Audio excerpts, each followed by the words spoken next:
তাই তো, এবার তার ভিতরে শেষ হয়ে গেলে আর অর্ধেক দিয়ে আমি কি করবো? এই কটা মাছ আছে। বেছেন দাও না ওই এমনি সব গড়ে। কতটা? 1 কেজি নেব। 500 মতো বেচে নাও আর 500 মতো আমি দিই।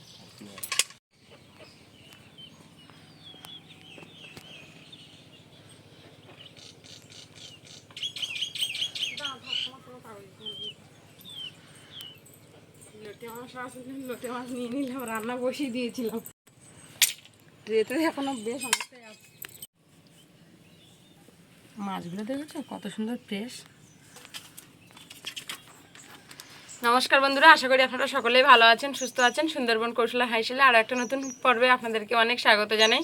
বন্ধুরা দেখুন, সকালবেলা রান্নাবান্না বসিয়ে দিয়েছি, আর এদিকে আমি সবজি কেটে নিচ্ছিলাম। দেখুন এই যে বেগুন কাটছিলাম, আর এর ভিতরে দেখছি মাছ ব্যাপারী যাচ্ছে নেহাড়ে মাছ নিয়ে। তো নেহাড়ে মাছ দেখুন বেশ সুন্দর, একেবারে টাটকা, একেবারে পুরো ফ্রেশ। আমাদের আশেপাশের নদী তো, বেশি দূর থেকে তো আসে না। তো বন্ধুরা নেহাড়ে মাছ নিয়ে নিয়েছি। মাছ এখন এমন হয়েছে পুকুরে জল হয়ে পুরো যেন ভাগ্য লটারির মতো হয়েছে। মাছ যদি কপালে থাকে তো হলো রান্নাবান্না হলো, আর না হয় তো নিরামিষ। তো আর কি করবো, মাছ ব্যাপারী যাচ্ছিলো বলে নিয়ে নিলাম। কারণ অনেক সময় মাছ ব্যাপারী আসায় বসে থেকেও কিন্তু মাছ পাই না, মানে মাছ ব্যাপারী আসে না। তো আজকে দেখলাম সকাল সকাল চলে এসছে। রান্নাবান্না ফেলে রেখে আমি আগে ছুটে গিয়ে 1 কেজি নেহাড়ে মাছ নিয়ে নিলাম। 1 কেজি নিলাম। 1 কেজি নিলে একটু দামটা কম নিচ্ছিল, আর তা বাদেও মাদেরকে দিতে হবে, ওই জন্য আমি 1 কেজি নিয়ে নিয়েছি। তো আজকের বন্ধুরা কিন্তু নেহাড়ে মাছের ঝাল থাকবে। আর আজকের সকালবেলা দেখুন আমি কি রান্নার জন্য গুছিয়ে নিয়ে বসেছিলাম। এই যে দুটো তেলাপিয়া মাছ মারা দিয়েছিল, সেই দুটো তেলাপিয়া মাছ কেটেছিলাম। আজকের সকাল থেকে বন্ধুরা আমি যা কিছু নিয়ে বসছি রান্নার জন্য আপনাদের সাথে তাই ভিডিও থাকবে, তাই রেসিপি থাকবে। আপনারা প্লিজ সম্পূর্ণ ভিডিওটির সাথে থাকবেন। দেখুন এখানে চিংড়ি মাছ আছে, চিংড়ি মাছগুলো কিন্তু বেশ ছোট সাইজের, সাদা চিংড়ি তো অনেক ছোট। আর দুটো তেলাপিয়া মাছের সাইজ দুটো বেশ সুন্দর বড়, বাবা ছিপ ফেলে ধরেছে। আর এদিকে এখন এই মাছ কিনে নিয়েছি, তাহলে তেলাপিয়া মাছ দিয়ে আজকে থাকবে তোমার বেগুনের ঝোল। এই যে গাছের বেগুন তুলেছিলাম, কি করব বন্ধুরা, ভিডিও করব না বলে আপনাদেরকে দেখানো হয়নি। গাছ থেকে যখন বেগুনটা তুলেছিলাম, নেহাড়ে মাছ নিয়ে নিয়েছি। এবারে আমি সকাল থেকে যা রান্না করছি আপনারা সাথে থাকুন, দেখতে থাকুন, আশা করি ভালো লাগবে। তো চলুন এখন বেগুন কেটে নিই। কালকের বাজার থেকে বরবটি নিয়ে এসেছিলাম, ভেন্ডি আছে বাড়ির, যাই কিছু মানে মোটামুটি আজকের 2-3টে তরকারি থাকবে। তো চলুন এখন রান্নাবান্না শুরু করে দিই। ভাতটা তো বসিয়ে দিয়েছি, এখন ভাতটা হয়ে গেলে এবার তার ভিতরে তরি তরকারিগুলো কেটে নিই। ভাত লাবি নিয়ে কড়া বসিয়ে দিয়েছি, আর দেখুন বন্ধুরা কিছুটা কেটে কুটে গুছিয়ে নিয়েছি। ভেন্ডি আলু কেটে নিয়েছি, এদিকে বেগুন আলু কাটা হয়ে গেছে। এখনও আমি নেহাড়ে মাছটা কেটে উঠতে পারলাম না। এদিকে আমি মাছে লবণ হলুদ লাগিয়ে এই মাছটা ভাজতে বসিয়ে দেব। তেলাপিয়া মাছটাতে লবণ হলুদ দিয়ে দিচ্ছি। তেলাপিয়া মাছটা ভাজবো, ভেজে এদিকে দুটো তরকারি হতে হতে আমার নেহাড়ে মাছটা কাটা হয়ে যাবে। একা হাতে কেটে গুছিয়ে উঠতে একটু তো সময় লাগে বলুন। 2-3টে তরকারি হবে আজকে। যেদিন জোগাড় হয় তো সেদিন সব দিক থেকে জোগাড় হয়ে যায়, আবার যেদিন জোগাড় হয় না তো সেদিন একেবারে কোনো দিক থেকেই হয় না। তেলটা গরম হয়ে গেছে, আমাদের টুকু আর টুকুর বাড়িতে দেখুন দুটোই বাড়ির দিকে তাকিয়ে দাঁড়িয়ে আছে। যে এদিকে খড় কেটে দেখুন ওখানে ঝাঁপ করা, কিন্তু খাবার নামগন্ধ নেই। কীরকম হাঁ করে তাকিয়ে আছে দেখুন।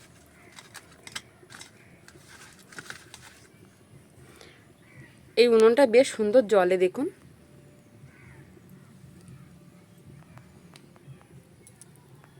মাছগুলো দিয়ে দিচ্ছি।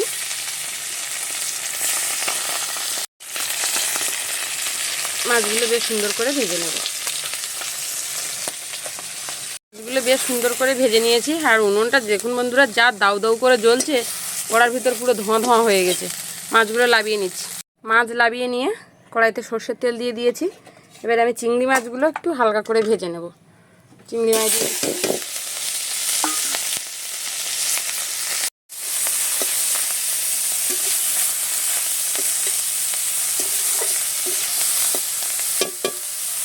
চিংড়ি মাছগুলো এক সাইড করে দিয়ে আর দেখুন আমি একটু সরষের তেল দিয়ে দিয়েছি, একটা শুকনো লঙ্কা দিয়ে দিচ্ছি। আর দেখুন একটা পাখি এসছে, দেখুন চলে গেল। পেঁয়াজ কুচি দিয়ে দিচ্ছি। উনুনটা যা জ্বলছে আমার কড়ার ভিতরে, দেখুন কালো হয়ে যাচ্ছে। পেঁয়াজটাকে দিয়ে সব একটু নেড়ে চেড়ে নিচ্ছি। সব কিছু সাথে এভাবে আমি নেড়ে চেড়ে নিলাম। এবারে ভেন্ডি আর আলুটা দিয়ে দিয়েছি।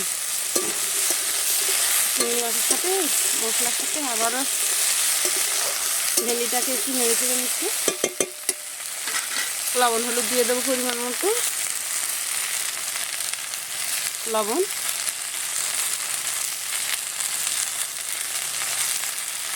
হলুদ।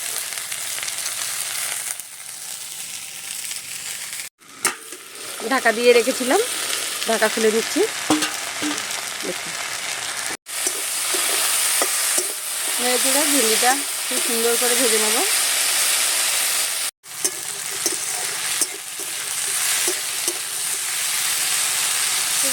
ভেন্ডিটাকে দেখুন ভেজে খুব সুন্দর করে ভাজা হয়ে গেছে। ভেন্ডিটা লাভিয়ে নিয়ে এবারে বেগুনের তরকারিটা করে নেব। এখনও কিন্তু লোটে মাছগুলো কাটা হয়নি বন্ধুরা, এখনও কিন্তু লোটে মাছগুলো এই যে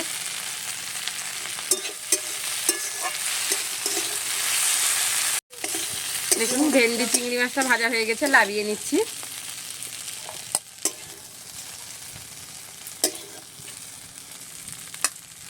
ভেন্ডি ভাজা সব তুলে নিয়েছি, এবারে কড়াইতে দিয়ে দিচ্ছি সরষের তেল।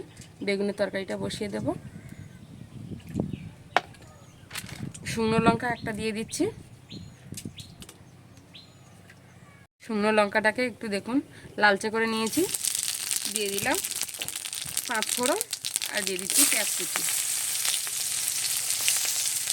তার সাথে কাঁচা লঙ্কা ছিল, দেখুন এরকম পেকে গেছে, কাঁচা লঙ্কাগুলোও দিয়ে দিচ্ছি।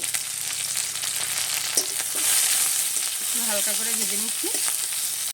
নেড়ে চেড়ে পেঁয়াজটাকে ভেজে নিয়েছি। আলু আর বেগুনটা দিয়ে দিলাম।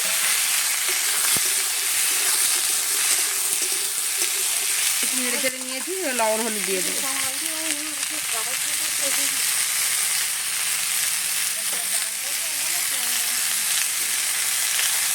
সামান্য একটু জল দিয়ে ঢেকে রাখছি। ঢাকাটা খুলে নিয়েছি, এবার একটু নেড়ে চেড়ে বেগুন আলুটা কষে নেব।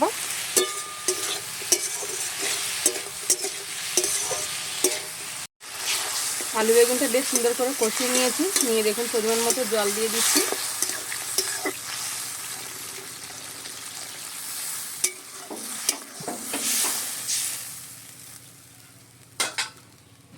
বেগুন তো একদম সেদ্ধ হয়ে গেছে, মাছগুলো দিয়ে দেব। মাছগুলো সব দিয়ে দিয়েছি, ঢাকা দিয়ে ফুটিয়ে নেব।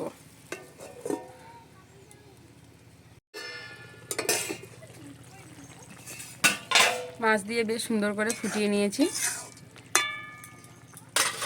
জিরের সাথে রসুন দিয়ে বেটে নিয়েছি, দিয়ে দিচ্ছি।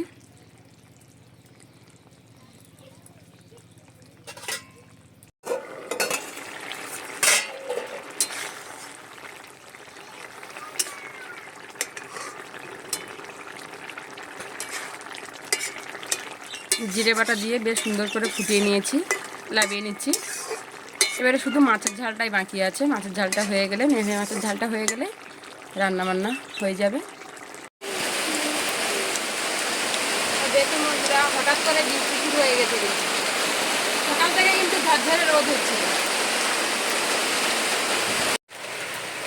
মাছগুলো সব কেটে ধুয়ে পরিষ্কার করে নিয়েছি।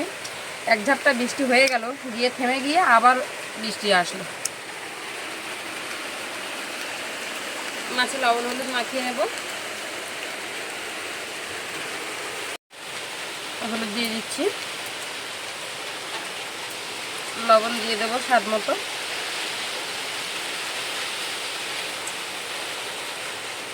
সরষের তেল দিয়ে মাখিয়ে নেব।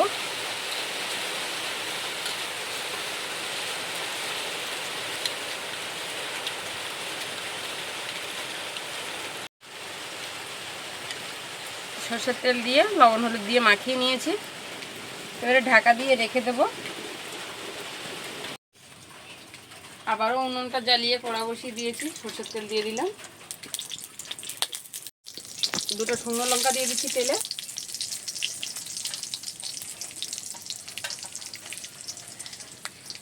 শুকনো লঙ্কা দিয়ে দিয়েছি। এখানে দিচ্ছি দেখুন দারচিনি, এলাচ, লবঙ্গ। আমি এখানে গুঁড়ো গরম মশলা দেবো না বলে গোটা পেঁয়াজ বাটা, রসুন বাটা, আদা বাটা সব মশলাগুলো আমি দিয়ে দিচ্ছি। জিরে বাটা, 2-3টে তেজপাতা, সব কিছু আমি একসাথে মিশিয়ে নিচ্ছি। আমি এখানে গোটা গরম মশলা দিয়েছি, বাটা গরম মশলা দেবো না বা গুঁড়ো গরম মশলাও দেবো না। মশলাটাকে একটু ভেজে নিচ্ছি। মশলাটাকে নেড়ে চেড়ে হালকা ভেজে নিয়েছি। এবারে আমি এখানে লবণ হলুদ তো দেওয়াই আছে, অল্প একটু সামান্য হলুদ দিয়ে দিচ্ছি। লবণ তো মাছে দিয়েছিলাম, আর দেবো না। আর দিয়ে দিচ্ছি গুঁড়ো লঙ্কার গুঁড়ো। গুঁড়ো লঙ্কার গুঁড়োটা দিয়ে একটু নেড়ে চেড়ে নিয়েছি। সামান্য একটু জল দিয়ে কষে নেব।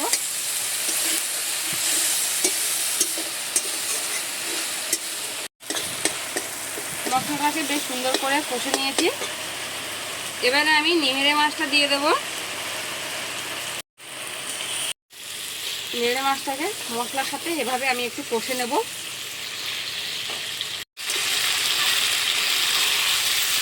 দেখুন বন্ধুরা কত সুন্দর তেল ছেড়েছে। আর একটু নেড়ে চেড়ে কষে নিলে ঝালটা কিন্তু খুব সুন্দর লাগে নেড়ে মাছের ঝাল। বেশ একটু নেড়ে চেড়ে কষে নিয়েছি। এবারে আমি দিয়ে দিচ্ছি জল। যে পাত্রে মাখিয়েছিলাম সেই পাত্রটা দেখুন ধুয়ে জল দিয়ে দিচ্ছি অল্প একটু।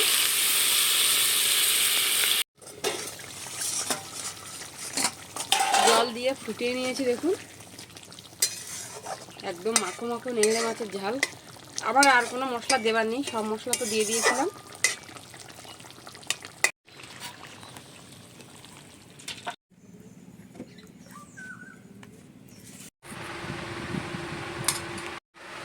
বন্ধুরা আমরা ভেন্ডি ভাজা নিয়ে নিয়েছি। আকাশ ভেন্ডি ভাজা নেবে না, বেগুন আলুর তরকারি নেবে। খাওয়া শুরু করে দিচ্ছি।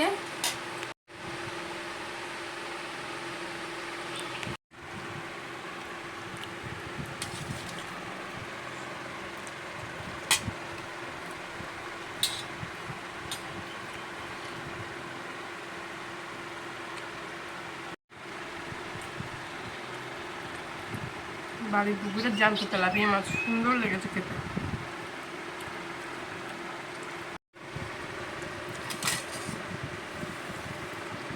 দুটো তরকারি দিয়ে খাওয়া হয়ে গেলে এবার মাছের ঝাল। মাছের ঝাল বন্ধুরা এত সুন্দর সেন্ট উঠেছে, তারা ঘরটাই মোমো করছে।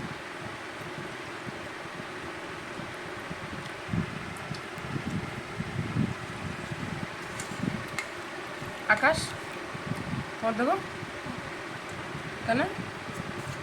তেলাপিয়া মাছের পেট ভর্তি হয়ে গেল নাকি? ঝোলটাও বেশ সুন্দর হয়েছে।